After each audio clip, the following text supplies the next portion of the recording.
Dear students, this is Praveen Kumar Agarwal from Management Department. Welcomes you in my today's lecture of Business Organization. जैसा कि previous lecture में हमने एक topic start किया था that was the forms of combination, और इसमें हमने कॉम्बिनेशन को 3 डिफरेंट फॉर्म्स में डिवाइड किया था. The first form was association, second federations and third one was the consolidation. Association को भी हमने 3 पार्ट्स में डिवाइड किया था: trade associations, informal agreements and chamber of commerce and industry, जिसमें से मैंने आपसे प्रीवियस लेक्चर में ट्रेड एसोसिएशन के कॉन्सेप्ट को प्रॉपर्ली डिस्कस किया था. आज के लेक्चर में मैं आपसे एसोसिएशन के सेकंड टाइप यानी कि इनफॉर्मल एग्रीमेंट के बारे में डिस्कस करूंगा. क्या होता है इनफॉर्मल एग्रीमेंट? इसे हम लूज एग्रीमेंट का नाम भी देते हैं. What happens under it?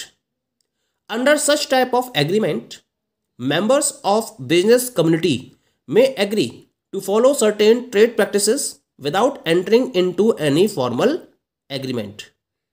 However, they became party to certain concrete plan to which they would like to adhere to. इसका मतलब है कि जब किसी पर्टिकुलर ट्रेड इंडस्ट्री में डिफरेंट टाइप की business firms certain trade practices को फॉलो करने के लिए एग्री हो जाती हैं और उसके लिए वो किसी भी टाइप के फॉर्मल एग्रीमेंट में एंटर नहीं करती हैं, यानी कि कोई रिटन एग्रीमेंट नहीं होता है, केवल एक एक्सप्रेसली वर्ड्स होती हैं इसके अंदर. और इस टाइप के वर्डिंग्स में या लूज एग्रीमेंट में जितनी भी फर्म्स इंक्लूड होती हैं वो क्या करती हैं, वो कुछ पर्टिकुलर ट्रेड प्रैक्टिसेस को एक साथ फॉलो करने के लिए एग्री हो जाती हैं. तो हम ऐसे एग्रीमेंट को इनफॉर्मल एग्रीमेंट का नाम देते हैं. लेकिन कुछ केसेस ऐसे होते हैं जिसमें क्या होता है कि जो पर्टिकुलर पार्टी, जो पर्टिकुलर फर्म्स है वो एक पार्टी की तरह बिहेव कर रही है, तो उन्हें उन पर्टिकुलर प्रैक्टिसेस को प्रॉपरली फॉलो करना पड़ता है. कुछ इस टाइप के कॉन्क्रीटेड प्लान्स को इसमें डेवलप किया जाता है.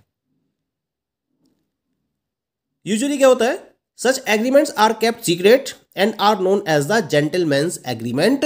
ये कुल मिला के एक सीक्रेट प्लान्स होते हैं और सीक्रेटली फर्म्स क्या होती हैं इस टाइप के एग्रीमेंट में एंटर कर जाती हैं और इन्हें हम जेंटलमैन एग्रीमेंट का नाम देते हैं, क्योंकि ऐसा सपोज किया जाता है कि जो भी फर्म्स इस पर्टिकुलर इनफॉर्मल एग्रीमेंट में एंटर होती हैं वो उसके रूल्स एंड रेगुलेशंस को प्रॉपर्ली फॉलो करेंगी. यानी कि जो भी प्रैक्टिसेस उनको एक साथ फॉलो करनी है उन प्रैक्टिसेस को उनके द्वारा प्रॉपर्ली फॉलो किया जाएगा. ऐसा हर पर्टिकुलर फर्म से एक्सपेक्ट की जाती है. इसी वजह से इसको हम जेंटलमैन एग्रीमेंट का नाम देते हैं. ओके, इसके साथ साथ such agreements are arrived at between the members of the trade associations already formed but it is not always necessary. यानी कि जरूरी तो नहीं है ये, लेकिन ज़्यादातर क्या होता है कि जो ट्रेड एसोसिएशन के मेंबर्स होते हैं उन ट्रेड एसोसिएशंस के मेंबर्स के बीच में इस टाइप के एग्रीमेंट को मोस्ट प्रोबेबली फॉलो किया जाता है. तो हम इस टाइप के एग्रीमेंट को इनफॉर्मल एग्रीमेंट का नाम देते हैं. क्लियर?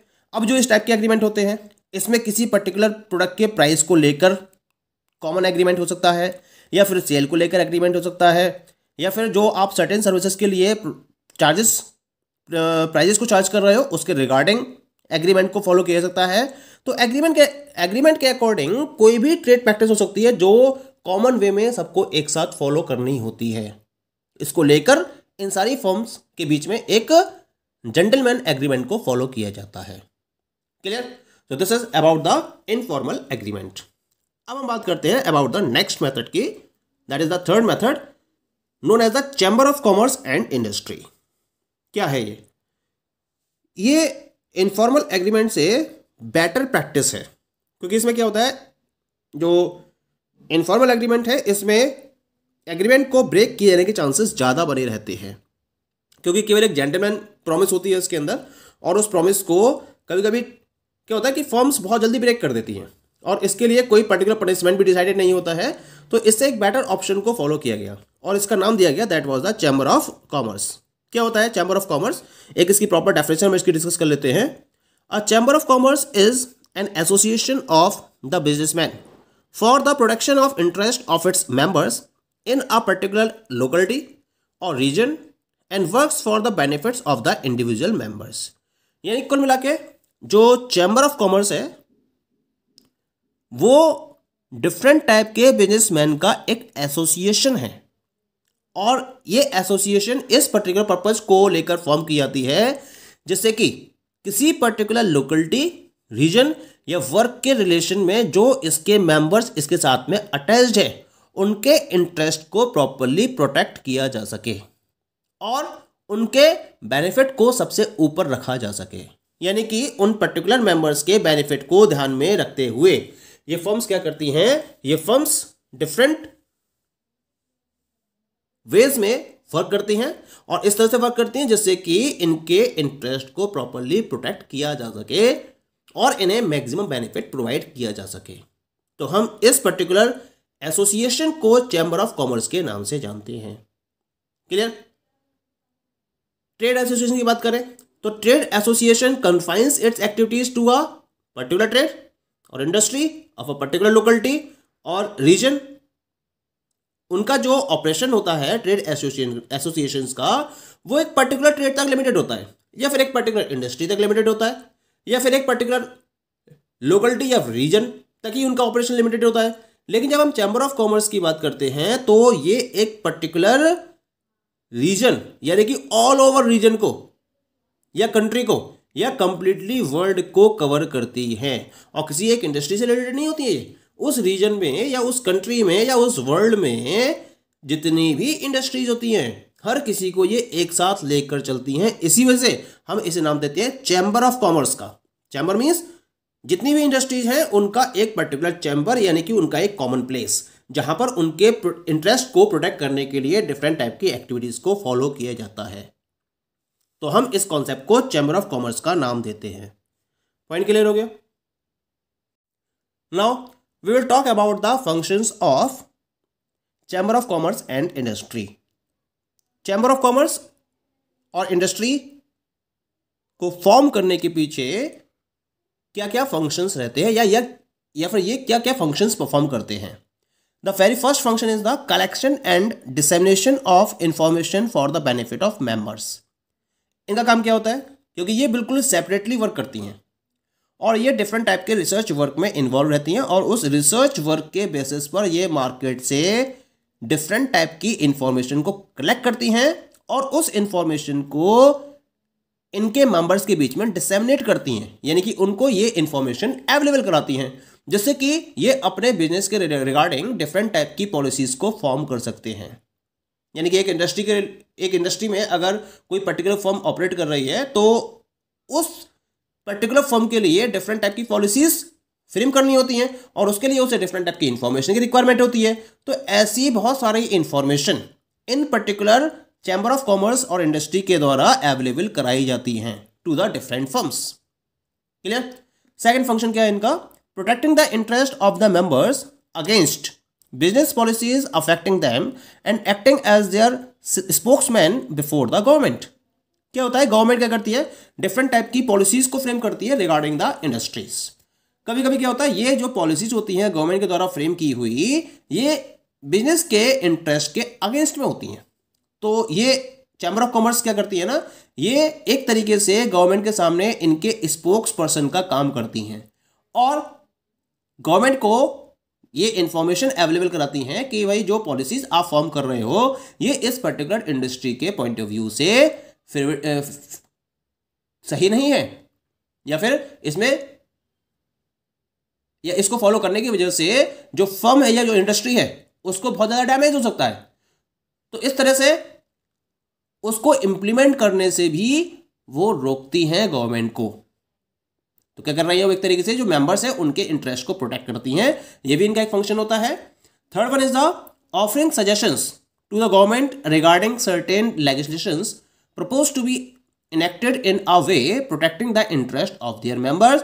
और इसके साथ साथ यानी कि जो गवर्नमेंट की तरफ से गलत पॉलिसीज फॉलो की जाती हैं कभी कभी उनको तो रोकती ही रोकती है, इसके साथ साथ उन्हें सजेशंस भी ऑफर करती है कि वो किस टाइप के रूल्स एंड रेगुलेशंस को अपनी पॉलिसीज में इंप्लीमेंट करें जिससे कि जो पर्टिकुलर इंडस्ट्री है उसके मेंबर्स के इंटरेस्ट को प्रॉपरली प्रोटेक्ट किया जा सके। तो इनकी तरफ से डिफरेंट टाइप के सजेशंस भी रूल्स एंड रेगुलेशंस को फ्रेम करने के पॉइंट ऑफ व्यू से ऑफर किए जाते हैं गवर्नमेंट को, जिससे कि ये अपने मेंबर्स के इंटरेस्ट को प्रॉपरली प्रोटेक्ट कर सके। ये भी इनका एक प्रॉपर फंक्शन होता है। The next function is arranging for arbitration in the settlement of disputes among members arising out of trade और कॉमर्स। यानी कि क्योंकि ये डिफरेंट इंडस्ट्रीज के मेंबर्स के इंटरेस्ट को प्रोटेक्ट करने के लिए वर्कआउट करती हैं। मान लीजिए कि किसी इंडस्ट्री के अंदर जो उसके मेंबर्स है उनके बीच में ट्रेड या कॉमर्स को लेकर कोई भी डिस्प्यूट क्रिएट हो जाता है, तो उसके लिए सेटलमेंट करने के लिए या उस डिस्प्यूट को खत्म करने के लिए, फाइनलाइज करने के लिए डिफरेंट टाइप के आर्बिट्रेशंस अरेंज किए जाते हैं by chamber of commerce and industry. और इन आर्बिट्रेशंस को अरेंज कराते हुए ये क्या करती हैं, उन डिस्प्यूट्स को प्रॉपर्ली सेटल भी कराती हैं। ये भी एक बहुत बड़ा फायदा रहता है डिफरेंट मेंबर्स के लिए कि उनका जो डिस्प्यूट है वो बिना किसी नुकसान के या बिना किसी डैमेज के प्रॉपर्ली सेटल हो जाता है with the help of the chamber of commerce and industry. Clear? The next one is the arranging for lectures and seminars, publishing journals to enlighten the members. जो भी डिफरेंट टाइप की information इनके द्वारा collect की जाती हैं या जो भी लेटेस्ट अपडेट्स होती है इंडस्ट्री के अंदर, तो उसको मेंबर्स तक अवेलेबल कराने के लिए ये डिफरेंट टाइप के लेक्चर्स भी अरेंज करते हैं, सेमिनार्स भी अरेंज करते हैं। इसके साथ साथ जर्नल्स को भी पब्लिश करते हैं, जिससे कि जो मेंबर्स हैं उनको इन लेटेस्ट चेंजेस के बारे में प्रॉपर इंफॉर्मेशन अवेलेबल हो सके। ये भी इनका एक प्रॉपर फंक्शन रहता है और ये डिफरेंट फर्म्स के लिए बहुत हेल्पफुल होता है अपनी पॉलिसीज को फ्रेम करने में। Next one is the sending delegations to foreign countries to make on the spot studies. Foreign countries में जो पॉलिसीज को फ्रेम किया जा रहा है या जिस तरीके से बिजनेसेस को रन किया जा रहा है उनके रिगार्डिंग स्पॉट स्टडीज को स्टडी करने के लिए ये क्या करते हैं, फॉरेन कंट्रीज में अपने मेंबर्स के डेलीगेशन को भी भेजते रहते हैं, जैसे कि मेंबर्स को भी डिफरेंट कंट्रीज के अंदर बिजनेसेस को किस तरह से रन किया जा रहा है इसके रिगार्डिंग डिफरेंट टाइप की इंफॉर्मेशन अवेलेबल हो जाती है।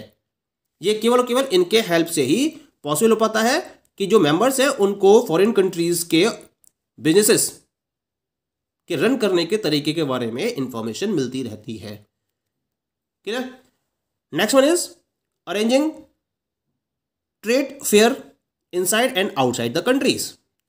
बिजनेस को प्रमोट करने के लिए, इंडस्ट्री को प्रमोट करने के लिए ये क्या करते हैं, डिफरेंट टाइप के ट्रेड फेयर्स को भी अरेंज करते हैं, चाहे वो किसी कंट्री के अंदर अरेंज किए जा रहे हैं या फिर बाहर अरेंज किए जा रहे हैं। इनको अरेंज करने में इन चैम्बर ऑफ कॉमर्स इंडस्ट्री का बहुत इंपॉर्टेंट रोल रहता है, जिसके हेल्प से किसी भी पर्टिकुलर इंडस्ट्री के ऑपरेशंस को या फर्म्स या जो मेंबर्स हैं उनके बिजनेस को प्रॉपर्ली प्रमोट किया जा सकता है। इससे क्या होता है, उनकी पॉपुलरिटी भी बढ़ती है, उनकी अप्रोच भी बढ़ती है और इनके बिजनेस को बहुत ज़्यादा बेनिफिट मिलता है जब इस टाइप के ट्रेड फेयर्स को प्रॉपर्ली अरेंज किया जाता है। Okay, and the last one is the helping the government in the formulation of plans and policies, क्योंकि इन्हें डिफरेंट फर्म्स के ऑपरेशन के बारे में प्रॉपर इन्फॉर्मेशन होती है, मार्केट की प्रॉपर इन्फॉर्मेशन होती है, जो भी एनवायरमेंटल कंडीशंस में चेंज हो रहे हैं उनके बारे में प्रॉपर इन्फॉर्मेशन होती है। तो इस पर्टिकुलर इन्फॉर्मेशन के बेसिस पर ये गवर्नमेंट के लिए भी डिफरेंट प्लान्स एंड पॉलिसीज को फॉर्म करने में बहुत इंपॉर्टेंट रोल प्ले करती हैं और उनकी हेल्प भी करती रहती हैं। एक तरीके से देखा जाए तो गवर्नमेंट और इंडस्ट्रीज के बीच में एक लिंक का काम करती हैं ये chamber of commerce and industries, जिसके हेल्प से गवर्नमेंट को भी बेनिफिट मिलता है और जो डिफरेंट इंडस्ट्रीज हैं उनको भी इसका बेनिफिट मिलता रहता है। Okay, thank you.